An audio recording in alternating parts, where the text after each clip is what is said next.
Hello जी, अस्सलाम वालेकुम। क्या हाल चाल? उम्मीद करते सब खैरियत से हैं, जहाँ भी रहें हमेशा खुश रहें और इसी तरह हमें अपना प्यार दिखाते रहें। मैं हूँ साजिद। प्यार ही दिखाते रहे हमें बस। सब्सक्राइब ना करें। नहीं सब्सक्राइब भी यार जरूर करें, लेकिन प्यार भी, प्यार के बगैर जिंदगी अधूरी है भाई।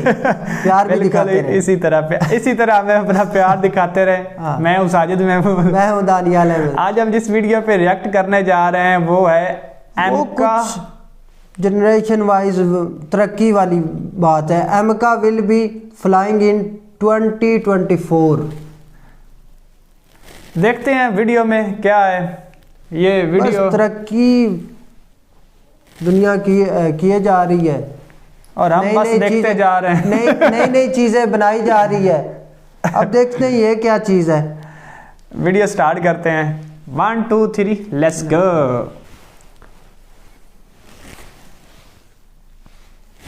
Defence tractor. काफ़ी दोस्त कह रहे थे कि यार इस पे वीडियो बनाओ, इस चैनल पे। आज हमने सोचा कि चलो इस चैनल पे वीडियो बनाते हैं। बताई गई सारी जानकारी पब्लिक प्लेटफॉर्म पर उपलब्ध है। इसमें ऐसी कोई जानकारी नहीं दी गई है जिससे हमारे सुरक्षा बलों की गोपनीयता भंग होती है। डिफेंस डिटेक्टिव सेना का सम्मान करता है और उन्हीं जानकारियों के आधार पर काम करता है जो सार्वजनिक रूप से मौजूद हैं। नमस्कार दोस्तों, डिफेंस डिटेक्टिव के एक और एपिसोड में आपका स्वागत है। मैं हूं आलू। तो आज के एपिसोड में हम बात करने वाले हैं भारत के उस फाइटर जेट बहुत जल्द इतिहास बनाने वाला है।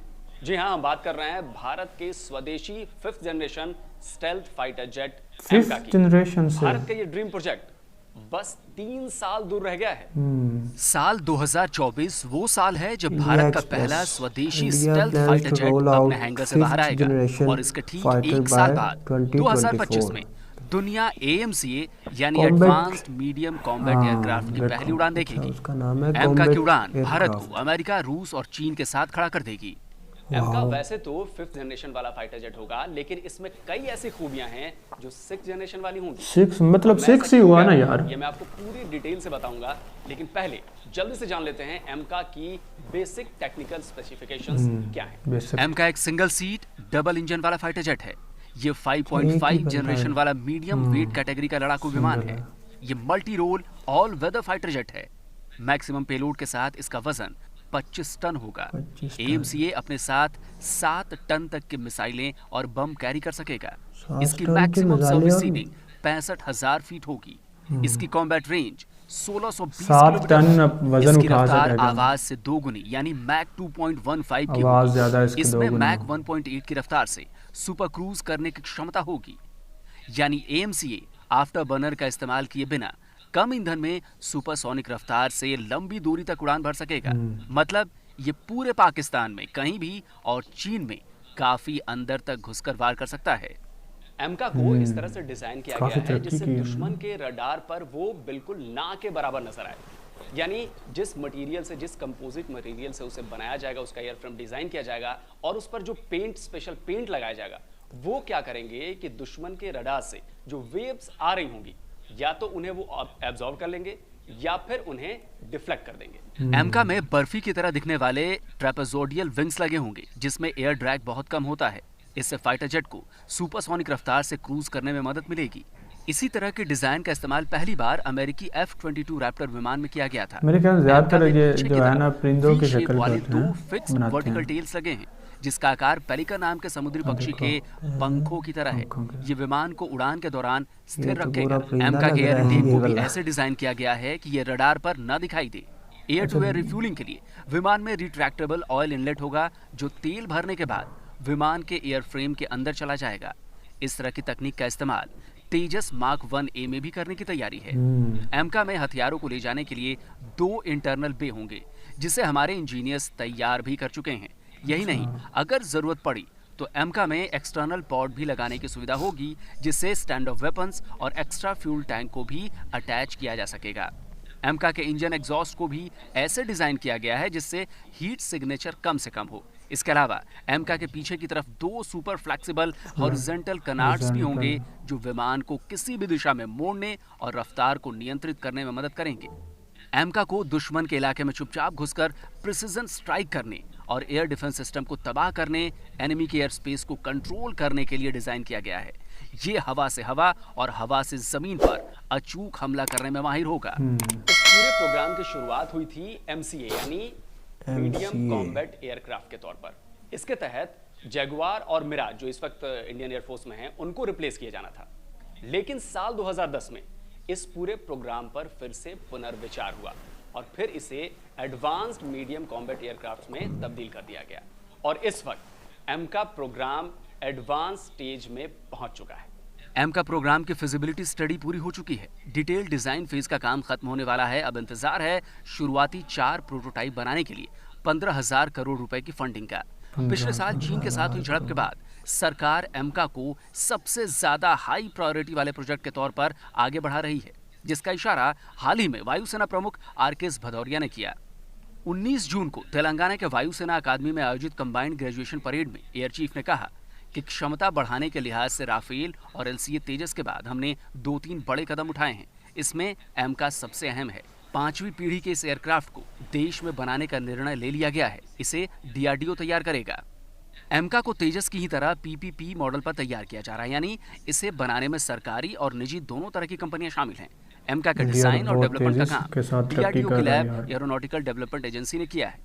मैन्युफैक्चरिंग की जिम्मेदारी HAL की होगी और इसके मेजर कंपोनेंट्स की सप्लाई VM टेक्नोलॉजीज जैसी कई निजी कंपनियां करेंगी। एमका का सीरियल प्रोडक्शन साल 2030 में शुरू होने की उम्मीद है। इसके 2 वेरिएंट बनाए जाएंगे, एमका मार्क 1 और एमका मार्क 2। एमका मार्क 1 जो होगा वो होगा 5.5 जनरेशन वाला फाइटर जेट, लेकिन एमका मार्क 2 जो होगा वो होगा 6th जनरेशन फाइटर जेट, यानी इसमें होंगी 6ठी पीढ़ी के लड़ाकू विमान की खूबियां। यकीन ना हो तो 6 अक्टूबर को यूरेशियन टाइम्स में छपी ये रिपोर्ट देखिए। इसमें वायुसेना प्रमुख आरकेएस भदौरिया के हवाले से साफ साफ लिखा गया है कि 5th जनरेशन एमका में 6th जनरेशन की खासियतें भी होंगी। इस दावे को समझने के लिए आपको कुछ तस्वीरों पर गौर करना होगा, जैसे एरो इंडिया 2021 में प्रदर्शित ये कॉम्बैट एयर टेमिंग सिस्टम। 15 जनवरी आर्मी डे पर शोकेस किया गया आर्टिफिशियल इंटेलिजेंस से लैस combat drone swarm, data fusion करने वाली ये डिजिटल डिस्प्ले, स्वदेशी Uttam AESA radar, BrahMos hypersonic cruise missile जिसका ट्रायल जल्द शुरू होने वाला है, और ये व्हीकल माउंटेड लेजर वेपन जिसे DRDO की लैब लैस्टेक ने तैयार किया है। अब आप पूछेंगे कि भाई इन सब का एमका से क्या नाता है? तो भाई एमका से इन सब का बहुत गहरा नाता है, क्योंकि ये वो कड़ियां हैं जो आपस में जुड़कर एमका को 5वीं पीढ़ी के लड़ाकू विमान से आगे बढ़ाकर 6ठी पीढ़ी का फाइटर जेट बनाने वाली हैं। भारत के एमका में स्वदेशी उत्तम आईसा रडार लगा होगा, साथ ही 100 किलोवाट वाली लेजर पॉड भी लगी होगी। DRDO की लैब DRDO उत्तम आईसा रडार के नए वेरिएंट पर काम कर रही है, जो gallium nitrate transmitter receiver module से लैस होगी। इसे स्टेल्थ किलर रडार भी कहते हैं, यानी ये कई 100 किलोमीटर दूर से ही दुश्मनों के स्टेल्थ विमानों का भी आसानी से पता लगा सकेगी। एक बार दुश्मन का पता चला तो एमका में लगा लेजर वेपन 1 सेकंड से भी कम वक्त में उसके इलेक्ट्रॉनिक सर्किट को जलाकर खाक कर देगा। एमका में आर्टिफिशियल इंटेलिजेंस का भी जबरदस्त इस्तेमाल होने वाला है। इसमें पायलट को इतनी सारी सुविधाएं मिलने वाली हैं कि उनकी लिस्ट गिनानी बहुत मुश्किल है। तो कुछ बातें मैं आपको बता देता हूं, जैसे टारगेट को डिटेक्ट करना हो, जैसे सामने आने वाली मिसाइल अगर दुश्मन ने फायर कर दी है मिसाइल, उसको डिटेक्ट करना हो, टारगेट को लॉक करना हो, मिसाइलें फायर करना हो, ऑटो टेक ऑफ करना हो या ऑटो लैंडिंग करनी हो, ये सारे काम पायलट आर्टिफिशियल इंटेलिजेंस की मदद से बहुत आसानी से कर सकता है। एमका में एक artificial intelligence based aircraft health management system भी लगा होगा, जो उड़ान के पहले विमान के हर वाइटल पैरामीटर की जांच करेगा, यानी ईंधन से लेकर इंजन तक के ठीक होने की जांच। खास बात यह है कि इसी आर्टिफिशियल इंटेलिजेंस की मदद से एमका बिना पायलट के ही हाई रिस्क मिशन को भी अंजाम दे सकता है। यही नहीं, अगर जी फोर्स की वजह से पायलट बेहोश हुआ तो एमका खुद ब खुद अपने बेस पर लौट आएगा। अमेरिका, रूस, चीन समेत कई देश 2030 के दशक में 6th जनरेशन फाइटर प्लेन बना लेने का दावा कर रहे हैं। ये वही वक्त होगा जब हमारा अपना एमका मार्क 2 भी अपने ट्रायल्स ऑपरेशनल हो चुका है। 2030 तक बनाएगा नहीं, 2024 तक इन्होंने तैयार कर लेना है। भारत 4थी पीढ़ी से 6ठी पीढ़ी के विमानों की दुनिया में छलांग लगा देगा। एमका में और भी कई बड़ी गजब की खूबियां होने वाली हैं, जैसे वो अपने साथ चल रहे ड्रोन्स को, जो कॉम्बैट ड्रोन्स हैं, उनको कंट्रोल करेगा, और अगर पायलट चाहे तो इन ड्रोन्स को आगे भेजकर उनसे मिसाइल फायर कर सकता है। और यही नहीं, सबसे बड़ी जो खूबी है कि वो सैकड़ों की संख्या में कामाकाजी ड्रोन्स को आगे भेजकर सैचुरेशन अटैक करने की क्षमता भी दिखा सकता है। ये दुश्मन के रडार को सैकड़ों किलोमीटर दूर से जाम कर देगा। यही नहीं, अपने जबरदस्त सिचुएशनल अवेयरनेस की वजह से एमका अवॉस्क विमानों की तरह हमारे वायु सीमा की निगरानी भी करेगा। एमका में ज्यादातर देसी हथियारों को ही इंटीग्रेट किया जाएगा, चाहे वो लंबी दूरी तक मार करने वाली Astra beyond visual range air to air मिसाइलें हों, रुद्रम एंटी रेडिएशन मिसाइलें हों, ब्रह्मोस एनजी हो या फिर स्मार्ट एंटी एयरफील्ड वेपन। एमका को इस तरीके से तैयार किया गया है कि ये अपने स्टेल्दी फीचर के साथ ज्यादा से ज्यादा संख्या में युद्ध के लिए तैयार रहे। अभी तक 5वीं पीढ़ी के जितने भी विमान बने हैं, उसकी सबसे बड़ी परेशानी यही है कि स्टेल्थ को बरकरार रखने के लिए उन्हें बार बार मेंटेनेंस की जरूरत पड़ती है। ये प्रोसेस बेहद महंगा भी होता है और इससे एयरक्राफ्ट की अवेलेबिलिटी भी कम हो जाती है। इन तमाम खूबियों के बावजूद एमका में एक ऐसी चीज है जो शायद मेरी तरह आपको भी अच्छी नहीं लगेगी, वो है इसका इंजन। एमका में भी हम स्वदेशी इंजन का इस्तेमाल नहीं करने जा रहे हैं, कम से कम शुरुआती यूनिट्स में तो बिल्कुल भी नहीं। एमका में थ्रस्ट वेक्टरिंग तकनीक से लैस 2 F414 इंजन लगाने की योजना है, जिसे अमेरिकी कंपनी जनरल इलेक्ट्रिक तैयार करती है। ये इंजन 90 किलो न्यूटन का थ्रस्ट पैदा करता है। एमका के शुरुआती वर्जन में यही इंजन लगा होगा, लेकिन इसके बाद 6ठी पीढ़ी के एमका में 110 किलो न्यूटन या उससे ज़्यादा थ्रस्ट वाला स्वदेशी इंजन लगाया जाएगा, क्योंकि लेजर वेपन्स के लिए ज़्यादा पावर की ज़रूरत होगी। इसके लिए ब्रिटिश कंपनी रोल्स रॉयस और फ्रांसीसी कंपनी साफना के साथ ज्वाइंट वेंचर की कोशिशें हो रही हैं, लेकिन अब तक डील फाइनल नहीं हुई है। तो दोस्तों, उम्मीद है आपको एमका का ये ताज़ा अपडेट पसंद आया होगा। तो अगर पसंद आया है तो भाई इसे ज़्यादा से ज़्यादा शेयर कीजिए, ज़्यादा से ज़्यादा लाइक कीजिए, और हाँ, जिन लोगों ने अभी तक डिफेंस डिटेक्टिव को सब्सक्राइब नहीं किया है, उनसे निवेदन है कि आप सब्सक्राइब कर लें, क्योंकि ऐसे ही आपको वीडियोस लगातार मिलते रहेंगे। तो जल्दी हाजिर होते हैं एक और नए वीडियो के साथ। नमस्कार, जय हिंद।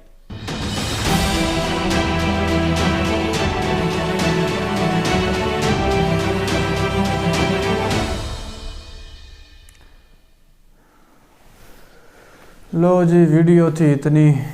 सर ने जाते हुए कहा है कि अगर आपको बैंक थ्योरी अच्छा लगे तो बताना। हमें क्या अच्छा लगेगा, जो हमारे लिए इस्तेमाल हो रहा है, हमें वो क्या अच्छा लगेगा। और उसमें एक वो आएगा कि उसमें एक लेज़र का बहुत अच्छा कमाल उन्होंने दिया हुआ है कि अगर आपको कोई मुखालफ कोई हमला करेगा प्लेन, तो उसकी जो है ना लेज़र के ज़रिए उसकी जो है ना इलेक्ट्रिक सिस्टम जो है ना वो सारा डिटेक्ट कर लिया। इतनी मतलब कमाल की टेक्नोलॉजी लगाई है कि वो लेज़र के ज़रिए अगर मुखालफ कोई हमला भी करता है ना, तो वो उसको भी डिटेक्ट कर लेगा, उसके इलेक्ट्रिक सिस्टम को भी डिटेक्ट कर लेगा, उसको उसी वक्त तबाह कर देगा। और तबाह उसका इलेक्ट्रिक सारा मतलब वो तबाह कर देगा। और एक और इसमें सिस्टम ऐसा आएगा कि वो कह रहे थे कि जो रडार के अंदर ना इसके ये नहीं शो होगा, देखे मतलब छुप के दुश्मन के छुप के हमला करेगा। हाँ। लेकिन वो उसके ऊपर वो कलर उन्होंने ऐसा कर दिया है कि जो पेंट ऐसा कर दिया है कि रडार की शुआएं इसको वो अपने अंदर वो डिटेक्ट नहीं कर सकेंगी। ठीक। और वो कह रहे थे कि ये इतनी खामोशी के साथ हमला करेगा, मतलब कि मुल्क के अंदर जाएगा कि पता भी नहीं चलेगा। अच्छा, एक और चीज़ बता रहे थे कि मतलब काफ़ी अंदर जा सकता है, कि मतलब अगर हमला इंडिया ने करना है किसी भी कंट्री पर, तो ये मैं कहता हूँ वो कह रहे थे कि काफ़ी अंदर जाके ये तबाह कर सकता है। अच्छा, ये उनके एयर फोर्स वगैरह जो भी है ना। हाँ। अच्छा, इसका इंजन बाहर से नहीं होगा? हाँ वो अमेरिका से है, लेकिन ये है, लेकिन मेड इन इंडिया ही है ये सारा। इंजन जो है ना वो बाहर से आएगा। दूसरा जो सामान आल टू आल है ना वो इंडिया खुद बनाएगी, क्योंकि मोदी साहब बहुत ज़्यादा इस चीज़ पे तवज्जो दे रहे हैं कि जो चीज़ है वो मेड ऑफ इंडिया हो। यार मेरे ख्याल से यही चीज़ है ना, जीडीपी क्यों उनकी इंक्रीज हो रही है, इसी वजह से। वो भाई देखे ना उन्होंने कैसे फोर्थ जनरेशन से लेके डायरेक्ट 6 तक गए हैं। इतनी तरक्की की है, जो कि चाइना और रशिया जो होता है कि फोर्थ से मतलब 5 कई साल बाद आई तो 5th हो गई, 5th के बाद 6th होगी। अच्छा, जो इन्होंने 6 की है ना जनरेशन, वो चाइना और रूस जो है ना वो 2030 में लॉन्च करने वाले और इन्होंने 2024 में लॉन्च किया है। लॉन्च करना इन्होंने, हाँ लॉन्च करना काफ़ी ज़्यादा। उन्होंने तरक्की की है, बहुत ही हाई लेवल पे जा रही है यार इनकी जो है ना। अच्छा वो कह रहे थे कि इसकी आवाज़ जो है ना 2 गुना ज़्यादा है। किससे, मतलब किस तरह 2 गुना 2.5 इसकी आवाज़ होगी, और ये मेरे ख्याल से 7 कितना वज़न उठाएगा, 25 टन 7 टन 60, मतलब हाँ अपने साथ उठा के जाएगा। मज़ाइल और बम वो अपने मतलब साथ देखे, और एक साथ दूसरा भी काम कर रहा है। और एक वो उन्होंने ये कहा है कि ये पायलट के बगैर भी, हाँ अगर पायलट को कोई कुछ हो जाता है तो खुद यार, ये तो सबसे मुझे ना हैरानगी वाली बात पता क्या लगी, हाँ। अगर पायलट को कुछ हो जाता है, कुछ होने से मुराद बेहोश हो जाता है या जो भी बन जाता है, खुद उसको मंजर पे ले जाएगा, वापस लेके आएगा। इतनी मतलब उसमें और एक सेंसर रखी हुई है और एक और सिस्टम उन्होंने लगाया है कि इसके साथ ड्रोन, मतलब कि जहाज से पहले ड्रोन जाएगा जहाँ पे हमला करना है, इंफॉर्मेशन लेके इसको बताएगा और फिर ये हमला करेगा। कैसा सिस्टम उन्होंने इसमें लगाया है यार। टेक्नोलॉजी के लिहाज से भाई काफ़ी तरक्की कर रहे हैं। और यार क्यों एक दूसरे का इधर मतलब जो भी यार अपनी डिफेंस के लिए करना चाहिए, ऐसे जदीद हथियार जो रखने चाहिए। पाकिस्तान भी तो कर रहा है ना, ये तो नहीं ना सिर्फ इंडिया तरक्की कर रहा है, यार यकीन मानो मैं एक बात बताऊं, सिर्फ एक बात, यार पूरी दुनिया अपनी मतलब एक टेरिटरी पर रह रही है, और यार ये सब भूल जाएं, एक दूसरे से प्यार मोहब्बत से रहे यार। ऐसे नहीं एंजॉय करें, ऐसे नहीं रहा जाता प्यार मोहब्बत से। ये मुल्क की एक कानून होते हैं, उसके हिसाब से रहना पड़ता है यार। डिफेंस तो आप बन गए ना, मतलब के लिए कुछ ना कुछ तो करना पड़ता है। अगर अचानक कोई हमला कर दे तो हमारे पास कोई चीज ही ना हो तो हम ये समझे कि हम तो प्यार से रहेंगे, प्यार से नहीं रहा जाता। यार दूसरी ये भी चीज़ है कि मतलब अब हर मुल्क का दूसरे मुल्क के साथ कन्फ्लिक्ट ज़रूर है। किसका कोई चाहता है कि मैं इस मुल्क पर कब्ज़ा करूं, इसके जो रिसोर्सेज है वो मेरे पास आ जाए, मतलब मैं नंबर 1 बनना चाहता हूं। इसी दौड़ में लगे हुए हैं, और साथ देखे कितनी तरक्की कर रहे हैं, पता नहीं क्या क्या बना रहे हैं। यार देखो ना, इंडिया जिस रफ्तार से तरक्की कर रहा है ना, एक वक्त आएगा कि मेरा ख्याल है कि ये नंबर 1 पे आएगा, मतलब स्पीड के साथ कर रहा है। देखे वो, और पाकिस्तान भी आस्ता आस्ता तरक्की कर रहा है। पाकिस्तान ने भी काफ़ी मिसाइल बनाए हैं, आपको गौरी और इस तरह के आए दिन वो भी तजर्बे करते रहते हैं। हाँ करते हैं, बिल्कुल इसी तरह है वो कि घर है आराम से बैठे तो नहीं रहते ना, कोई ना कोई काम तो बस भाई। अगर ये बात है ना अपनी डिफेंस की, तो डिफेंस के हवाले से भाई फिर पाकिस्तान भी काफ़ी आगे। वैसे इंडिया ने MK3 जो बनाया है ना, वो कमाल, क्योंकि अच्छा एक ये बात है कि इंडिया वाले और पाकिस्तान वाले अपनी ज़्यादातर जो GDP का हिस्सा होता है ना, वो अपने ना डिफेंस पे लगा देते हैं। हाँ बिल्कुल इसी तरह ज़्यादा बजट इनका डिफेंस का ही होता है। इंडिया का देख ले, इंडिया का भी डिफेंस पर ज़्यादा बजट होगा, और हमारा है तो हमारा भी डिफेंस पर ज़्यादा, बिल्कुल इसी तरह। हालांकि मेरे हिसाब से ना मतलब अब वो बात नहीं रही कि जंग जुंग वाली, लेकिन देखे फिर भी आए दिन नए तजर्बात हो रहे हैं, नए मिसाइल बन रहे हैं, नए मतलब फाइटर एयरक्राफ्ट वगैरह बन रहे हैं। बिल्कुल ये करना चाहिए, ये सब कुछ करना चाहिए। लेकिन काफ़ी मतलब ना जिस तरह उन्होंने मतलब इसको डिफ़ाइन किया है ना कॉम्बैट एयरक्राफ्ट को, जो फीचर हैं इसमें वो बड़े कमाल के उन्होंने दिए हैं। देखिए साथ वो अपने मिसाइल भी ले जा सकता है, बॉम्ब भी ले जा सकता है, और उसके बाद सबसे ज़्यादा मुझे पता है कौन सा अच्छा फीचर इसका लगा है कि मतलब अगर पायलट मतलब बेहोश हो जाता है, उसको अपनी मतलब मंजिल पर ले जाता है। हाँ बिल्कुल इसी तरह बहुत अच्छा है। और जिस तरह रोबोट काम नहीं करते, हाँ। ये तो सारा सीन वही है, रोबोट भी भाई आजकल इंसानों की तरह काम कर रहे हैं इसी तरह। बिल्कुल कोई शक नहीं है, टेक्नोलॉजी बहुत ज़्यादा तरक्की करके बहुत ज़्यादा बिल्कुल हो गई है। एक दोस्त ने हमें कहा था कि यार डिफेंस डिडक्ट पर वीडियो बनाएं, हमने सोचा कि चलो आज हम इस पे बनाते हैं। हाँ। और हमें बहुत अच्छा नॉलेज मिला हैगा, जो सर ने हमें बताया हैगा, इंडिया जो इतनी तरक्की कर रहा है 4 जनरेशन से लेके 6 जनरेशन तक गया। दूसरा 2 बनाने इन्होंने ये 1 था, मार्क 1 था, और मार्क 2 कह रहे थे कि 2030 में बनेगा मतलब। हाँ। तो वीडियो हमें देख के बहुत इंजॉय किया, बहुत नॉलेज मिला। इंजॉय तो नहीं यार, क्योंकि जो सर ने एंड पर बात की है ना कि मतलब अगर अच्छा लगे तो चलो शेयर ही कर दें, लेकिन जो चीज़ हम पे ही चलनी है तो हम क्यों शेयर करें। बिल्कुल इसी तरह ही है। तो हमें दे इजाज़त, इंशाल्लाह फिर मुलाकात होगी। जिन दोस्तों ने चैनल सब्सक्राइब नहीं किया वो चैनल ज़रूर सब्सक्राइब करें ताकि आप हमारी YouTube फैमिली का हिस्सा बन सकें। अब हमें दे इजाज़त, इंशाल्लाह फिर मुलाकात होगी। खुदा हाफिज़।